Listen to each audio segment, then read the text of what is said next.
thank you for your offer to house us." Apollo, the understudy of the priestess and priest, spoke for the trio. They reserved their words for speaking the wisdom of the Creator, while he dealt with more mundane things like water and housing. "Thank you for doing my family the honor of accepting." Sarah smiled. She could have dispensed with the trouble of using an oil lamp to light the hallway. The followers of the Creator glowed with their own light. She led them to one of the many empty guest rooms in the elementary wing of the Ambassadorial Halls. The other rooms were taken by the visiting Sikars and Kamdars. The room had a single cot and a bookshelf furnished with books from the Grand Library. "I'll have a servant bring more cots." "No need. The floor provides much the same function," Apollo answered.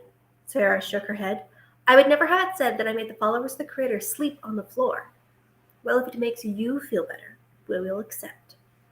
Sarah looked to one of the drawers and found a wick. She lit the oil lamps in the room with the flame from hers. She paused in the doorway. The high priestess met her gaze. "You have something more to say." Sarah nodded. "I would ask that you pray for the Creator to grant me a vision of his plan so my heart would not be torn in two with worry." "You worry for the Alliance?" the priestess asked. "Always, but that's not what I wish to know." Sarah should trust these followers, but they were not the ones she had known since her birth. Trusting them with her innermost thoughts was more difficult than she expected. "My fiancé. He frightens me, both with how much he says he loves me and with how little he seems to show it. His words are encouraging, but his actions make me cautious. He speaks of his happiness, but his action says he doesn't care about mine. He speaks of true love, but keeps secrets from me." The high priestess and priest shared a look before she answered. "We shall speak to the Creator on your behalf. If he sees fit to grant your request, it shall be done." After making sure the followers of the Creator were settled in their room, Sarah made her way out into the banquet hall. She would read for a time to calm her thoughts and then make her way to bed. The library was closed to other patrons at this hour, but she was the daughter of the Taj. She made her way up to the second story where the familiar shelves of the chronicles of the Ambassadorial Halls lay. She picked a handful of books and brought them to a private reading nook where she could read by the light of the twin moons. It was as bright as the twilight sun. She almost didn't need an oil lamp. Just as she was getting to the best part of an argument between the Elementary Court and the Taj, Nichole cleared his throat. "I'll come to bed when I'm ready, Nichole." "No, I'm not Nichole," Sebastian's smug voice replied. Sarah's eyes snapped up to his face, and she corrected her posture. "You shouldn't be here." "Then you should." Sarah raised an eyebrow. "I have a few privileges as the daughter of the Taj, and this is one of them." Sarah closed the space between them and gently touched the side of her face. They were too close. Something inside Sarah stirred, some deep wellspring of emotion she did not know she possessed. "I must tell you something. Something that took me away from the banquet hall as it was so urgent I could not wait another second."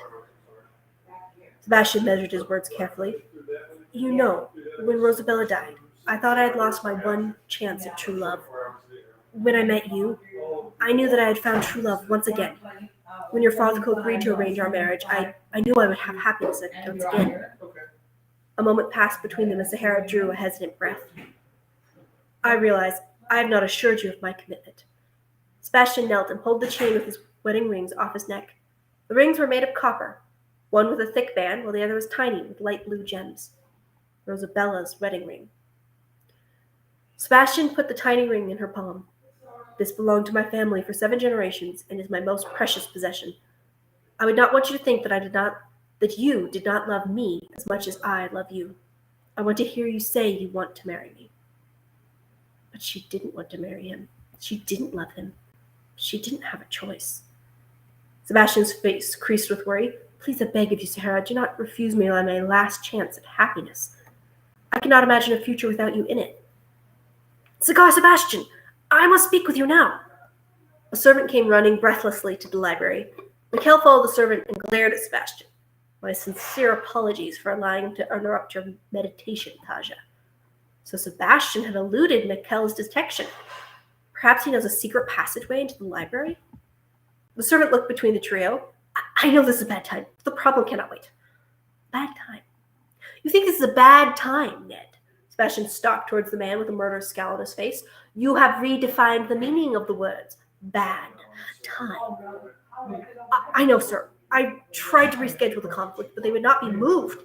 Ned cringed and rubbed his hands together as his master neared. If you are willing to risk your job and your life over this, then it better be important. Sebastian grumbled and towered over the cringing man. His hands were clenched into fists.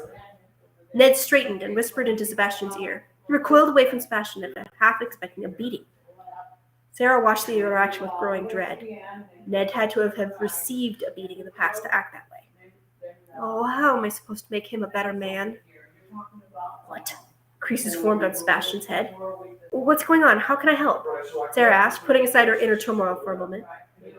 I'm sorry, I don't have time to explain. I promise I will turn to you the second I have this sorted out. Without another word, Sebastian followed Ned out of the library. Sihara stayed in step with his hurried pace. Whatever it was, he considered it to be more important than their marriage. He couldn't expect her to let this go. You have to tell me what's going on. Sebastian pulled Ned aside and whispered instructions. The servant disappeared into the Ambassadorial Halls. He glanced in her direction and rubbed his face. Look, I've already told you I do not have time to explain this to you. Sarah grabbed his arm to stop him. Please don't treat me this way. I'm supposed to be your confidant. Why must everything you do must be a secret? Sebastian jerked his arm away for her to grasp and glared at her. Sarah, please leave well enough alone and go back to your precious books in the garden or wherever you want. Sarah watched as he trailed off to the winding corridor, and soon all she could see was a wisp of his shadow on the far wall. She opened her hand and stared at the tiny copper ring. His habitual manner, sweet words followed by abandonment and secrecy, drove her mad. Nichole bowed before her. I will have the ambassadorial guard search for the entrance by which Sebastian gained entry to the library undetected, so it may be closed up. Sarah closed her hand over the ring. You can do that tomorrow. First, I must speak with my Fatco.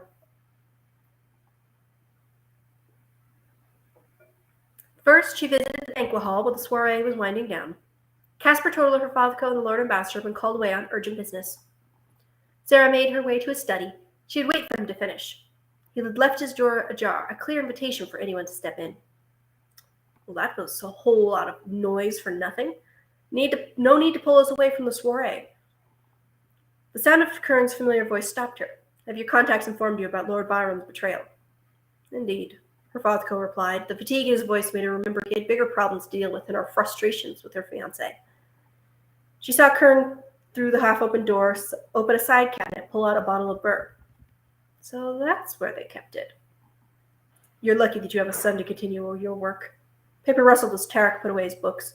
As much as I wish my daughter could take my place, my people's prejudice forced me to rely on Sebastian. As if that's even possible. Sarah covered her mouth. Her Fatco would have trusted her to become the ambassador if her people would have allowed it. Maybe if he had his own doubts about Sebastian, he'd listen to her. How many good men are left? What if they've already died on the battlefield? Kern peered into his drink as if he could find the answers at the bottom. He had a point. Sebastian may not be a good man, but he might be the best option she had. Tarek peered over the top of his empty cup. We've known each other for a decade. And in those years, I've found you to be one of the most trusted allies, even if we don't always see eye to eye. I fear I must ask you for a favor. Kern shot back his drink. Ask. If things don't work out, if we can't forge the alliance, please have your people take care of my wife and daughter. A lump formed in Sihara's throat. Things must be far worse than I realized. Kern tried to interrupt, but Tarek held up his hand. I have thought of this every way I could, and if we fail, I will die. I am not like you, no matter how much passion I feel with my people. I'm a soft man, used to living in the lap of luxury. You're a survivor. I just ask if things don't go as planned, you take my family to whatever safe house you have hidden away. Tears caught in Sarah's eyes, and she turned away. This conversation was not for her ears. She was foolish to eavesdrop on them. Kern replied, If we fail, my friend, I promise to take you and your family with me. If you die, I swear by the Creator and my power stone, your family will survive. Friend. Ishi, how long had it been since a mineral I had trusted elementy enough to call them a friend? Sarah rushed around the corner, right into Nichole. Shall we go back to your room? Sarah shook her head. I must speak with Victoria. It is late, perhaps, Nichole trolled off as he followed her. I'm not tired. She was the Taja. She was not tired, then anyone else she called on was not tired either. The door to Victoria's room was open. Sarah lightly rapped her knuckles on the door before stepping inside. Oh, perfect. You can put the extra suitcases over there. Victoria pointed to a partially packed dresser. Their whole room was in various forms of being packed up. Clothes were folded neatly on the bed, every drawer open. I don't think that's the footman, dearest. Elias, Victoria's husband, bowed to Sihara. Victoria spun and covered her mouth. She curtsied. Taja! What has gotten into you? Sarah blinked at the sudden formality. You're leaving? I'm not a titled highborn anymore, Taja. Not after my family gave my title and then my lands to my sister. Victoria wrung her hands, struggling with the words, each one leaving a bitter taste in her mouth. My parents have informed me I have no reason to stay here any longer. I've given my testimony, so I've been recalled to the front lines where I can do the most good. Elias crossed his arms. Victoria will live with my family in Balar. I have a modest home there. But Sarah grabbed a chair to steady herself. You're my closest friend, and I need you here. I can't do this by myself, Victoria. I'm trying to plan a wedding in the middle of a war. It doesn't help that Sebastian's just so... Sarah groaned. No, look, I might not be able to console Sebastian, but I can do something about this. I will speak with my father in the morning. Will you accept a position as one of my companions? Victoria hugged her with all her might. Oh, thank you, thank you. I thought when you found out, well, about everything, you wouldn't want anything to do with me. I was mad at first, Sarah admitted, but I need you here. I need someone I can rely on, other than Nichole, that is. Nichole nodded from beside the doorway. Elias smiled. You have 2 allies now, Taja. Though I might be far, if you ever are in need of a soldier, you need only send a message to me. Does he know? Sarah whispered.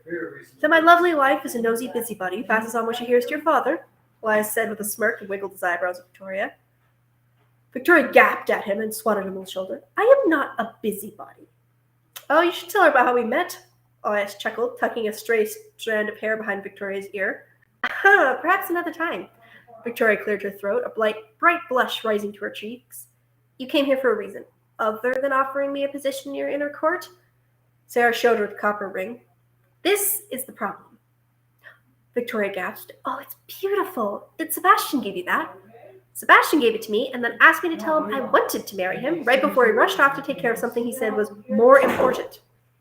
Sarah tried to swallow her anger, but it was simmering right on the surface. This is a political heir marriage. He knows that. Why would he ask this of me? Well, obviously, he doesn't see it as a purely political marriage, Elias said. What he sees me as is a replacement for his late wife, my cousin Rosabella. Sarah fiddled with the ring. This is her ring. Victoria and Elias shared a glance. You're marrying a widower. Your relationship may always be haunted by the spirit of his late wife. I wouldn't mind if he compared me to her, but to marry me simply because I resemble her is... Sarah rubbed her face, not willing to speak the words. I thought maybe I could grow to love him. But he doesn't even love me. He loves her. He loves the parts of her he sees in me. Now he asks me to tell him I love him and that I want to marry him. I'm so sorry. I wish you could marry for love. Victoria held Elias's hand. But your uncle would destroy our only chance of winning against the Animalians and destroy the alliance with the Mineralites. Sarah shook her head. I know it's for the good of my people. I honestly can accept that eventually. It's always secret this, secret that. But then I'd like him to trust me for once. You should speak to your father about this, Victoria said. I don't know how we can help. I don't know. My father has enough to worry about without putting up with my cold feet. Sarah sighed. I wanted to tell him, but he was in a meeting with Kern. It seemed private. I thought perhaps I could use your skills. Victoria nodded, finally understanding. Where did Sebastian say he was going? That's the thing. His servant came rushing into the library, all upset, and they both rushed off. He refused to tell me what the matter was. Victoria bit her lip, hesitant to speak. It likely has to do with his merchant business. Maybe a deal fell through or a shipment was lost. You know how he is about his precious maps. Or maybe his father died, Elias said. Sebastian's a very private man. I wouldn't be surprised if it was something deeply personal. By asking for you to agree to marry him and giving you the option to leave, he's making himself very vulnerable and opening you up to it in a way he hasn't before. Sarah took a deep breath. You're right. I'm not seeing this from his perspective. He's trying to reach out to me, even if just in his own way. Maybe he isn't ready to trust me with everything, but this is a first step. Thank you, both of you. I needed your counsel. I will go to him in the morning and settle this matter. Next week, we're going to be diving into Chapter 18, Mineral versus Fauna. Deep in the Mineralite Kingdom, Commander Luke's castle is attacked by Animalians, betrayals, automatons, and airships. Don't mix, next week's